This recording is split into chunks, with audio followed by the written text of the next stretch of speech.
So can you just tell me so you're up for the court today, side as part of Friends of the Irish Environment. Can you tell me why are you here? What's going on? Well, Friends of the Irish Environment is a network of concerned citizens, and we have been campaigning for some time in relation to climate change, but we are very concerned that the adopted national mitigation plan that the government prepared last year is completely inadequate in terms of meeting Ireland's obligations under the Paris Agreement. Okay. So they adopted a plan, but it will not take us to where we need to go. So we're challenging that in the courts. We have a hearing today, and the full case will probably be heard later in the year. But it's very important that we use every possible means to put pressure on the government, and legal means are another sort of strategy, because the government did not follow its own legislation. The 2015 climate change legislation sets down exactly how the government needs to make a national mitigation plan, and we're arguing that the government didn't follow its own rules. Okay. So the problem is that Ireland's emissions are very high. They're rising. We have the third highest per capita emissions in the EU. That's out of 28 member states. Okay. And our emissions are nowhere near where they should be in terms of meeting Ireland's 2020 targets. So at the moment it looks like at best we might only reduce our national emissions by 1% instead of by 20%. So the target's 20%. The target was 20%. And we may be 1%. We we're pathetically way off the target there. And what are your issues with the mitigation plan that the government has produced then? Are you saying it's inadequate to address what needs to be addressed?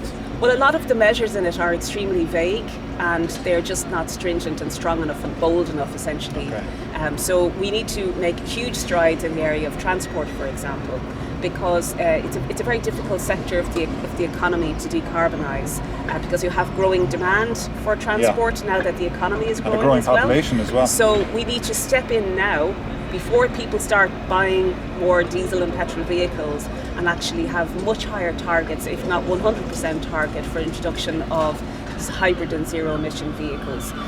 That's on the private transport, and on the public transport side we're going to need to massively invest in our public transport system, and that has to be decarbonised as well, because if it's all diesel... We're right here near the Lewis, the Smithfield stop for Lewis is right here, and the Lewis seems to be, particularly at rush hours, is it's operating beyond its capacity. The trouble is, a lot of the most successful investments have been in Dublin, but there aren't enough public transport initiatives outside of Dublin that are having the same impact. And the other problem in Dublin is that while all these, light rail is fantastic for the people who can use it, very often you're displacing one public transport system with another. So you're getting people off buses and onto the Lewis.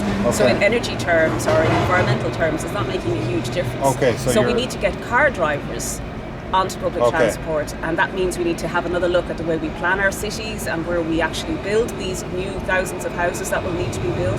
If we scatter them willy-nilly around the countryside, we're locking people into a car-dependent lifestyle. People will not have the option, and it will not be feasible or affordable to actually bring transport out to rural areas. But Dublin seems to be still sprawling. It's not very much so. There's a lot of talk about Dublin should go up. Rather than, it still seems to be for a relatively small city internationally, it's got a huge footprint, just area-wise, doesn't it? Yes, I mean we're confronted with very serious policy dilemmas in every sector. That's the reality of it. And I suppose in terms of our case, we're not claiming that the government should do any particular thing. We're just saying that it needs to introduce the policies that will take us to the mitigation targets that the government itself has adopted by adopting the Paris Agreement. So we're not specifying exactly what they should do. There is plenty of debate and there's plenty of expertise in this country, but we need to be knocking heads together to actually really deliver the kind of mitigation that's required, because at the moment we're getting nowhere close to it. And not only that, but Ireland is going to be subject to EU fines for missing out on the targets that are set down in European directives. So and if we don't meet some of these targets, we'll have to buy international carbon credits or credits for other countries, as well as pay fines. So we're looking at fines of in excess of 3 billion upwards to 6 billion by 2030, which is when the next so in the next 10 years, in the next set of targets that will come.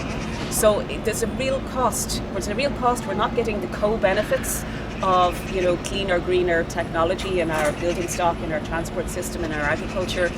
We're not getting the co-benefits to the environment in terms of cleaner water because of the impact of agriculture on water systems. And we're paying out. So we're not, there's plenty of benefits to be had by embracing zero carbon strategies. We're not getting them. Yeah, because we do a very good job at marketing particularly our agriculture sector or industry as being very clean and green. But again, the emissions from agriculture seem to be off the scale as well. They're very high, and the EPA have actually warned in the most recent document looking at Irish emission trajectories that the emissions from agriculture are projected to increase yet again. So already they're about a third of Ireland's total emissions, which is very unusual.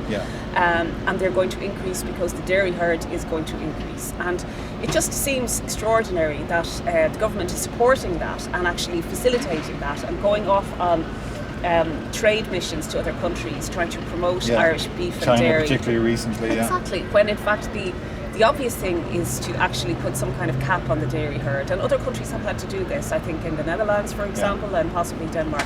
So the other countries are kind of facing into the challenge of wanting to develop their agricultural sector, but at the same time recognising that the emissions from that sector have to be kept to a limit. And I think Professor John Sweeney was saying that the methane emissions are very much, he would have concerns that methane emissions are very much being underestimated.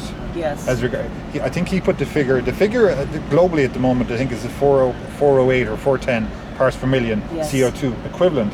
But he said if you actually do your maths and account for methane, it could be up to 480 parts per million, which is quite staggering. So we're very near that sort of dangerous tipping point that Paris is supposed to address. And the other thing about methane, of course, is that it's a shorter-lived climate pollutant. But it is quite damaging. It's more damaging, much more potent, much more potent. So the impact on the atmosphere is very serious. And it's just, we have to stop this kind of argument that in some way Ireland is exceptional. We're a highly globalised economy, so we're not that special actually. And we have made ourselves vulnerable to these problems by investing in sectors that are actually high emitting. So now, there may well be some future strategies that will help emissions from the beef and dairy herd. There's talk of different kinds of feed that can actually have an impact on the methane that the cattle produce. But we can't be waiting for these magical solutions to come along at a time when we're not meeting our targets. And the window of opportunity, if you like, is for that meeting our targets is closing rapidly. I mean, Well, it's actually going to be impossible because these things take years to work towards. But we're not convinced that the Irish government is actually serious about meeting those targets. That there's a kind of sense of lip service and kind of, oh yeah, sure, we'll do that, and yet they're not really facing into the challenges of actually developing the policies that will get us there. And we're very concerned about that. And so the court case will hopefully, if we're successful, require them to go back and produce a new plan. So it's really about putting more pressure on them, I suppose, from that means. And I suppose it's also getting the public activated around this issue, because we've seen campaigns in the last few years that have been successful, whether you're in favour or opposed to those things, but they were both the marriage referendum and the recent abortion referendums, where you got a good. And I'm not saying the merits of either, I'm just saying that there was a good social movement behind both.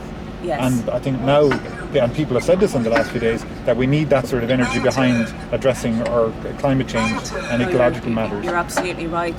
Those campaigns mobilised a new generation of young people who are really interested in politics now and who are deeply concerned about climate change. Absolutely, They're very engaged. I see them all the time in college. They're very interested and engaged and really concerned. And their experience of being involved in those campaigns shows them that people power can actually make a difference, that you can actually mobilise the population to kind of bring everybody with you.